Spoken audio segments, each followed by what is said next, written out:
까지 우리 한 절씩 읽고 마지막 절은 합독하겠습니다. 빌립보서 4장 10절.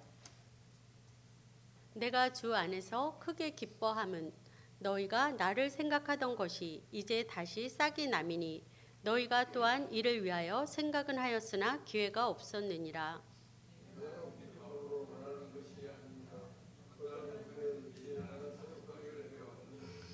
나는 비천에 처할 줄도 알고 풍부에 처할 줄도 알아. 모든 일 곧 배부름과 배고픔과 풍부와 궁핍에도 처할 줄 아는 일체의 비결을 배웠노라. 내게 능력 주시는 자 안에서 내가 모든 것을 할 수 있느니라. 아멘. 네, 오늘 말씀의 제목은 자족의 비결입니다. 자족이란 스스로 넉넉함을 느낀다는 뜻이죠. 오늘 읽은 말씀 중에서 가장 핵심되는 말씀은 13절 말씀입니다. 13절 말씀 우리 다 같이 한번 더 해볼까요? 시작. 내게 능력 주시는 자 안에서 내가 모든 것을 할 수 있느니라. 이 말씀은 많은 그리스도인들이 좋아하는 말씀이죠. 여러분도 좋아하시죠? 네, 아멘. 저도 좋아하는 말씀입니다. 저희 딸도 작년에 송년 예배 때 교회에서 이제 말씀 뽑기를 했는데 이 말씀을 뽑았더라고요. 그래서 엄청 좋아하는 거예요. 그래서 제가 이 말씀 뜻이 뭔지 알아? 이랬더니 몰라 이러면서 알려고 하지 않더라고요. 별로 듣고 싶어 하지 않는 그런, 그래서 더 이상 얘기 안 했는데 아마도 자기가 원하는 것을 하나님이 다 들어주실 것이라는 생각을 하지 않았을까요? 많은 사람들이 이렇게 오해하는 경우가 있습니다. 그러나 하나님은 우리를 위해서 준비된 만병통치약이 아니죠. 시험 공부는 하나도 안 하고 내게 능력 주시는 자 안에서 난 모든 것을 할 수 있다 이렇게 외치는 것은 믿음이 아니죠. 자기 체면에 불과합니다. 사도 바울의 이 고백은 어떤 상황에서도 자족할 수 있다는 믿음의 고백입니다. 13절에 내가 모든 것을 할 수 있느니라 에서 모든 것에 해당되는 내용이 바로 12절에 나와 있는 비천에 처할 줄도 알고 풍부에 처할 줄도 알고 모든 일 곧 배부름과 배고픔과 풍부와 궁핍에도 처할 줄 아는 일체의 비결을 의미하는 것이기 때문입니다. 즉 바울은 어떠한 형편에 있든지 자족할 수 있는 비결을 배웠다고 말하고 있습니다. 그럼 사도 바울이 말한 자족의 비결은 구체적으로 무엇이었는지 한번 세 가지로 은혜를 나누어 보겠습니다. 첫 번째는 자신의 한계를 인정하는 것입니다. 자신의 한계를 깨닫고 인정하는 것은 하나님이 정해주신 경계선을 넘지 않는 것이며 하나님의 뜻에 순복하는 믿음을 말합니다. 내가 기도하는 것이나 소원하는 것을 하나님께서 다 들어주시면 좋겠지만 그렇지 않을 때도 있죠. 성경은 응답받지 못하는 기도에 대해서 세 가지로 말씀하고 있습니다. 첫 번째는 뭐냐면 의심할 때. 야고보서 1장 6절부터 7절. 7절 말씀 우리 한번 읽어볼까요? 시작. 오직 믿음으로 구하고 조금도 의심하지 말라. 의심하는 자는 마치 바람에 밀려 요동하는 바닷물결 같으니 이런 사람은 무엇이든지 주께 얻기를 생각하지 말라. 네, 두 번째는 정욕에 쓰려고 구할 때. 야고보서 4장 3절 말씀 시작. 구하여도 받지 못함은 정욕으로 쓰려고 잘못 구하기 때문이라. 세 번째는 악한 마음을 품고 기도할 때입니다. 시편 66편 18절 시작. 내가 나의 마음에 죄악을 품었더라면 주께서 듣지 아니하시리라. 네, 이렇게 우리가 악한 의도나 정욕으로 또 의심하면서 구하는 기도는 하나님께서 응답하지 않는다고 말씀하십니다. 그런데 또 거절하는 기도가 있습니다. 이 거절은 응답받지 못하는 기도가 아니라 거절도 기도 응답이죠. 이 기도는 바로 바울 자신의 기도였습니다. 사도 바울이 자신의 육체의 가시를 위해서 하나님께 3번이나 구했지만 하나님께서 거절하시죠. 그리고 그 이유에 대해서 바울은 고린도 후서에서 이렇게 밝히고 있습니다. 고린도 후서 12장 7절에 보면 여러 계시를 받은 것이 지극히 크므로 너무 자만하지 않게 하시려고 내 육체의 가시 곧 사탄의 사자를 주셨으니 이는 나를 쳐서 너무 자만하지 않게 하려 하심이라. 하나님께서는 바울이 너무 교만해질까 봐 육체의 가시를 허용했다는 것입니다. 바울이 가진 가진 그 가시가 무엇을 말하는지는 성경에 정확하게 언급하고 있지 않지만 학자들은 대체로 바울을 괴롭히던 어떤 육체적 질병이었을 것이라고 추정합니다. 가장 많은 의견은 안질설이에요. 바울이 다메섹에 가던 길에서 그 강력한 빛으로 이제 그 나타나신 예수님을 보고 평생 이제 안지를 앓게 되었다는 것입니다. 그러나 육체의 가시를 사탄의 사자라고도 했잖아요. 이렇게 말한 것으로 보아서 영적인 문제다, 또 감정적인 문제로 보는 것도 배제할 수 없습니다. 심지어 어떤 사람들은 바울에게 많은 해를 입힌 어떤 사람을 가리켜서 바울의 가시라고 주장하기도 합니다. 여하튼 가시의 정체가 무엇이었든지 간에 바울에게는 그로 인해 사라지지 않는 극심한 고통이 있었고, 바울은 3번이나 비장한 기도를 했지만 하나님께서는 고린도후서 12장 9절에 내 은혜가 내게 족하도다, 이는 내 능력이 약한 데서 온전하여 짐이라, 이렇게 말씀하십니다. 그러자 바울이 이제 더 이상 이 문제를 가지고 기도하지 않게 되는 거죠. 하나님의 뜻에 순복하는 거예요. 그러나 하나님께서는 바울의 문제를 제거하는 대신에 바울에게 압도적인 은혜와 문제를 감당할 수 있는 더 많은 힘을 주셨고, 바울은 하나님의 능력이 약한 데서 온전해지는 것을 배울 수 있었습니다. 이것을 통해 우리가 깨달아야 할 것은 바로 나의 한계를 인정하는 거예요. 우리는 하나님의 피조물이지 창조주 전능자가 아니기 때문에 오히려 자신의 한계를 깨닫고 하나님의 뜻에 순복함으로 자족의 비결을 배울 수 있는 것입니다. 두 번째는 빌립보 교회에 대한 고마움의 표현이에요. 바울은 지금 로마 감옥에서 이 빌립보 교회에 편지를 쓰고 있습니다. 옥중서신이죠, 빌립보서는. 그런데 지금 바울이 이제 로마 감옥에 있는데 에바브로디도가 빌립보 교회 선물을 가지고 와서 교회 소식을 전해줍니다. 에바브로디도는 빌립보 교회 성도였거든요. 근데 이제 바울이 감옥에 갇혀 있으니까 바울에게 필요한 선물을 가지고 온 것입니다. 그는 빌립보 교회가 자신을 위해서 이렇게 인적, 물적으로 돕는 것에 대한 기쁨과 고마움을 표현하면서 자신은 어떠한 상황 속에서도 자족할 수 있는 일체의 비결을 배웠다고 말하고 있는 것입니다. 빌립보서 4장 10절에 보면 내가 주 안에서 크게 기뻐함은 너희가 나를 생각하던 것이 이제 싹이 남이니 너희가 또한 이를 위하여 생각은 하였으나 기회가 없었느니라. 이 말씀을 볼 때 빌립보 교회는 물질로 바울을 돕겠다는 생각을 늘 가지고 있었음을 알 수 있습니다. 빌립보 교회는 잘 아시죠? 어떤 교회였나요? 처음에 이제 바울이 제2차 선교 여행 때 개척했던 교회입니다.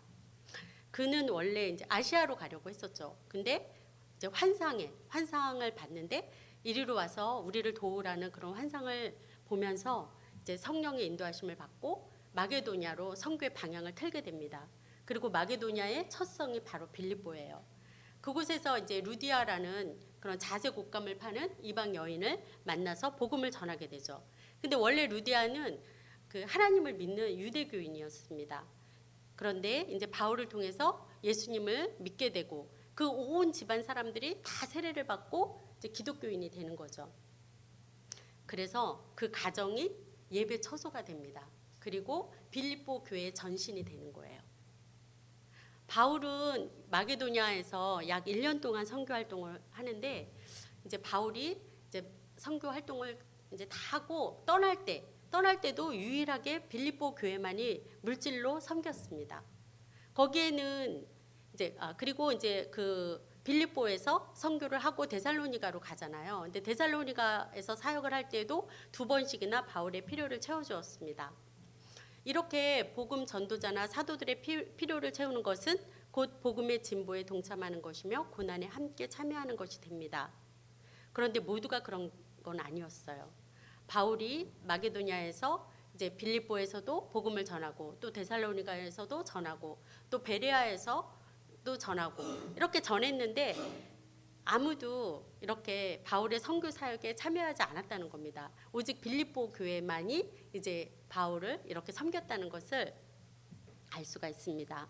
그럼 빌립보 교회가 엄청 넉넉한 교회였을까요? 그렇지 않았습니다. 고린도후서에서 바울은 빌립보 교회를 이렇게 칭찬하고 있어요. 고린도후서 8장 1절부터 3절 우리 한번 다 같이 한번 읽어볼까요? 시작. 형제들아, 하나님께서 마게도냐 교회들에게 주신 은혜를 우리가 너희에게 알리노니 환난의 많은 시련 가운데서 그들의 넘치는 기쁨과 극심한 가난이 그들의 풍성한 연보를 넘치도록 하게 하였느니라. 내가 증언하노니 그들이 힘대로 할 뿐 아니라 힘에 지나도록 자원하여. 아멘. 바울이 고린도 교회에 빌립보 교회를 이게 지금 고린도 후서잖아요. 고린도 교회에 보낸 편지예요. 그런데 바울이 이렇게 고린도 교회에 빌립보 교회를 지금 언급한 것은 고린도 교회는 물질이 풍부했지만 구제하는 데 인색했기 때문입니다. 당시 이제 예루살렘 교회가 굉장히 핍박과 가난에 처해 있었기 때문에 바울은 예루살렘 교회를 돕고자 했어요. 그래서 연보를 이제 하게 고린도 교회 성도들에게 연보를 하도록 권면하는 과정에서 이 빌립보 교회를 언급했던 것입니다. 이렇게 빌립보 교회는 환난과 시련 가운데서도 넘치는 기쁨이 있었고 주님을 사랑하는 마음으로 힘에 지나도록 선교를 위해 헌신한 교회였습니다. 이것은 그들이 자기 형편의 자족함으로 자기 힘에 지나는 물질을 드릴 수 있었던 것입니다. 저도 현재 몇 군데 선교헌금을 보내고 있는데 어떨 적에는 힘에 부칠 때가 있습니다. 처음에는 이제 아프리카와 필리핀에 이제 선교사님이 제가 잘 알지는 않는데 지인을 통해서 알게 됐는데 마음에 감동이 와서 이렇게 보내다가 이제 올해는 네팔이랑 또 극동방송에도 제가 보내고 있습니다. 조금씩. 근데 적은 금액인데도 어떨 적에는 통장에 잔고가 없어서 이제 마이너스 대출을 받기도 해서 제가 마음이 좀 무거울 때도 있는데 이렇게 말씀 준비하면서 이렇게라도 내가 할 수 있는 것이 너무 감사하구나. 정말 이것도 하나님 은혜구나. 이런 생각이 들었습니다. 사실 선교사를 돕는 것은 돕는 사람에게도 큰 유익이 되고 축복이 됩니다. 저도 개인적으로 제가 아프리카 선교사님을 후원했을 때는 저희 남편이 소천하고 저희가 이제 월세를 얻어서 막 이사를 했을 때예요. 그때 돈도 없고 이사는 해야 되는데 정말 막막했는데 그때 마침 이제 그 남동탄 쪽에 아파트들이 많이 입주를 하면서 물량이 이제 막 이렇게 쏟아져 나오니까 굉장히 저렴하게 막 들어갈 수 있어서 저희가 그때 1,000에 50만 원, 보증금 1,000만 원에 50만 원에 그때 작은 아파트를 구할 수 있었습니다. 그게 제일 싼, 나중에 알 것들이 제일 싸게 얻었더라고요.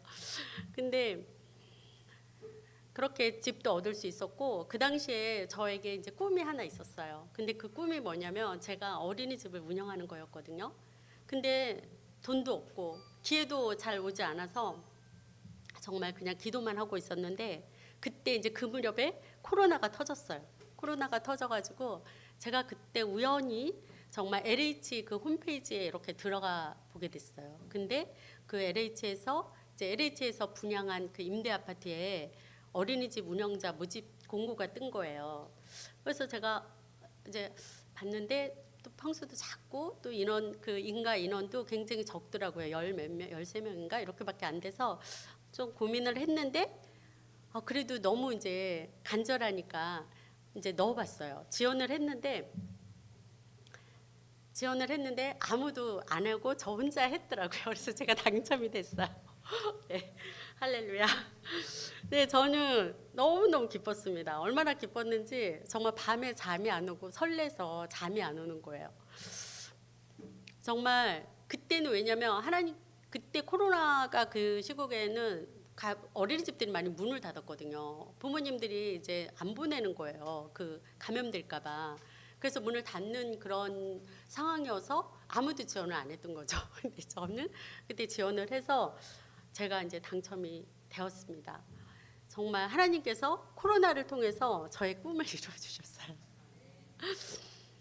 정말 집도 그렇게 정말 좋은 주인을 만나서 저희가 4년 동안 이제 월세를 사는데 한 번도 안 올린 거예요. 근데 이제 4년 지나니까 주인이 팔아야 된다고 그러더라고요. 그래서 또 막막해졌는데 그 사이에 이제 엄청 오른 거예요. 월세도 오르고 전세도 많이 올라서 갈 집이 없는 거예요. 근데 막 이제 알아봤는데 조금 싼 집이 나왔어요. 바로 옆동에. 그래서 이제 전세자금 대출을 받으면 좀 되겠다 싶어가지고 그 집을 이제 계약을 하려고 이제 계약을 하려고 이제 계약금 보낼 테니까 계좌를 달라고 했는데 계좌를 안 주는 거예요. 그래서 왜 이렇게 안 주냐 그랬더니 조금만 기다려보라고 부동산에서. 그래서 알았다고 그러고 그랬는데 이제 그 다음날 아침에까지도 안 왔어요. 근데 아침에 문자가 딱 왔는데 신혼부부한테만 주겠다는 거예요. 신혼부부. 그래서 너무 열이 받는 거예요. 그래서 이제 집을 사자. 월세 안 산다. 그러고 이제 전세 안 산다. 그러고 동탄에서 가장 싼 집을 저희가 찾다가 정말 기적적으로 정말 저희에게 가장 잘 맞는 집을 계약을 하게 되었어요. 그 당시는 사람들이 다 집 사지 말라고 말리던 때였거든요. 내년이면 더 떨어진다. 근데 저희는 이제 만기가 돼서 나와야 되고 어떻게 할 수가 없는 거예요. 그래가지고 이제 집을 샀는데 정말 그때 지금 돌이켜 보면 한 2년 지금 전이거든요. 근데 돌이켜 보면 너무 잘한 선택이었더라고요. 저희가 가장 쌀 때 그거를 샀더라고요. 그러니까 지금 보면 지금 만약에 그 상황이었다면 못 샀겠죠. 그래서 저는 이것이 정말 제가 힘들지만 복음을 위해서 또 애쓰는 그런 선교사님들한테 드린 저의 작은 헌신을 하나님께서 받으시고 저에게 기적을 베풀어 줬다고 믿습니다. 사실 선교사를 후원하는 것은 정말 물질이 많다고 할 수 있는 것이 아닙니다. 물질이 있는 곳에 마음이 있다고 어렵지만 주님을 사랑하고 자족하기를 배운 사람이 어떤 형편에 있든지 하나님께 드릴 수 있는 것입니다. 귀한 물질을 받은 바울은 빌립보 교회를 축복하면서 이렇게 기도합니다. 빌립보서 4장 19절에 나의 하나님이 그리스도 예수 안에서 영광 가운데 그 풍성한 대로 너희 모든 쓸 것을 채우시리라. 아멘. 네, 이 기도처럼 교회는 선교사를 후원하고 선교사는 교회를 위해 기도하는 이런 선순환의 역사를 통해서 하나님의 나라가 확장되고 복음이 편만히 증거되는 줄 믿습니다. 우리 교회도 선교하는 교회로서 우리가 섬기는 물질이 하나님 나라를 위해서 귀하게 쓰여지고 섬기는 손길에도 주님께서 모든 쓸 것을 풍성하게 채워주실 줄 믿습니다. 아멘. 네, 세 번째는 바울의 자족의 비결은 내게 능력 주시는 자 안에서 가능했습니다. 내게 능력 주시는 자 안에서 내가 모든 것을 할 수 있느니라. 이것의 의미는 서두에서도 말씀드렸듯이 당하는 모든 일을 참고 견딜 수 있다. 이런 고백입니다. 비천이나 풍부나 배부름이나 궁핍해도 견딜 수 있음을 의미합니다. 진실로 바울은 복음을 전하는 선교사의 삶에서 수많은 고생을 했지만 그는 견디고 이겨내었습니다. 그는 사역을 하면서 40에 하나를 감한 매를 맞아요. 40대를 맞으면 사람이 죽기 때문에 그거를 금했죠. 그래서 39대를 맞은 거예요. 그리고 발에 착고를 차고, 착고가 쇠고랑이잖아요.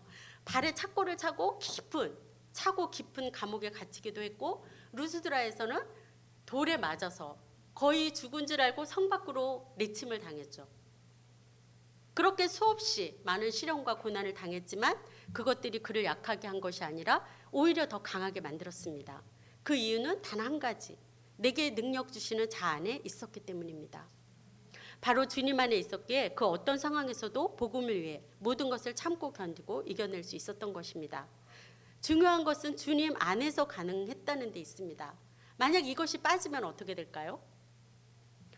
세상 사람들과 똑같이 되는 거예요. 그냥 긍정의 힘으로 사는 사람이 되는 것입니다. 세상에서도 어려운 상황들을 긍정의 힘으로 자기 인생을 아름답고 가치 있게 가꾸는 사람들이 많이 있잖아요. 그렇죠? 최근에 제가 유퀴즈를 이제라는 그 TV 프로그램이 있는데 제가 즐겨 보는 수요 예배 끝나고 가면 이제 유퀴즈를 해요. 유재석 그 씨가 이제 그 사회를 보는 그런 프로그램인데 거기에 라미란이라는 배우가 나왔더라고요. 아시나요? 라미란 배우. 네. 그 배우님이 이제 영화 정직한 후보에서 굉장히 독보적인 연기를 보여서 2021년에는 청룡 영화상 시상식에서 여우주연상을 수상하기도 했습니다. 그녀는 뛰어난 미모는 아닌데 특유의 코믹하면서도 인상적인 연기로 많은 사람들에게 사랑을 받고 있고 저도 좋아하는 배우여서 눈여겨보게 되었는데요. 이제 진행자가 그녀의 연기 인생에서 10년마다 찾아온 행운의 비결, 그러니까 10년마다 이제 행운이 찾아왔나 봐요, 이 배우한테. 그래서 10년마다 찾아온 행운의 비결을 물으니까 그녀는 주저하지 않고 이렇게 말했습니다. 비교하지 않고 나는 나의 길을 간다. 이런 소신을 가지고 살았다. 이런 소신이 지금의 자신을 만들 수 있었다. 이렇게 고백하더라고요. 그러면서 이제 자기가 공식적으로 데뷔하기 전에 엄청 고생을 했는데 그 고생한 이야기를 하는 거예요. 그래서 임신해가지고 초기에 생활비가 없었대요. 근데 살아야 되니까, 먹고 살아야 되니까 그때 이제 구청 그 앞에 이렇게 벼룩시장 같은 게 열렸대요. 그래서 벼룩시장에 이제 자기 중고 물건을 갖다 팔 수가 있는 거예요. 그런 장이 열려서 거기다가 이제 중고 물건을 팔아서 이제 몇만 원씩 버는 걸로 생활비를 이렇게 보탰다고 하더라고요. 근데 이제 일주일에 한 번이니까 너무 아쉬웠대요. 그래서 이제 임신한 몸으로 정말 추운 겨울이었는데 홍대 앞에 그 길거리에 앉아서 이제 물건을 팔았대요. 근데 아무도 안 사가더래요. 근데 이제 그것을 보고 나중에 이제 그 앞에 있던 가게 주인이 나와서 목도리를 하나 사갔다고 그러더라고요. 근데 중요한 것은 그게 창피하지가 않았대요. 창피하지가 않고 힘든 시간을 행복하게 견뎠다고 그렇게 말하더라고요. 그렇게 고생한 것이 그녀의 연기에 반영이 되어서 어떤 연기도 소화할 수 있었고 생각지 않은 시기에 기회가 찾아왔다고 말하는 것을 들으면서 정말 대단한 배우라는 그런 생각을 했습니다. 그러나 이것은 우리의 믿음과는 조금 다른, 어떻게 보면 긍정의 힘인 것이죠. 그렇죠? 그녀가 남과 비교하지 않고 모든 어려운 상황들을 긍정의 눈으로 바라보고 자기의 길을 묵묵히 걸어간 것은 정말 존경할 만한 삶의 태도입니다. 그러나 이러한 신념은 우리의 믿음과는 다른 거예요. 사도 바울이 말하는 자족의 비결은 내게 능력 주시는 자 안에서, 즉 주님 안에서 가능했다는 것입니다. 바울의 삶과 선교를 간통하는 핵심 주제와 같은 이 말씀은 실제 바울의 삶에서 위기마다 고비마다 주님이 임재하심으로 증거되었습니다.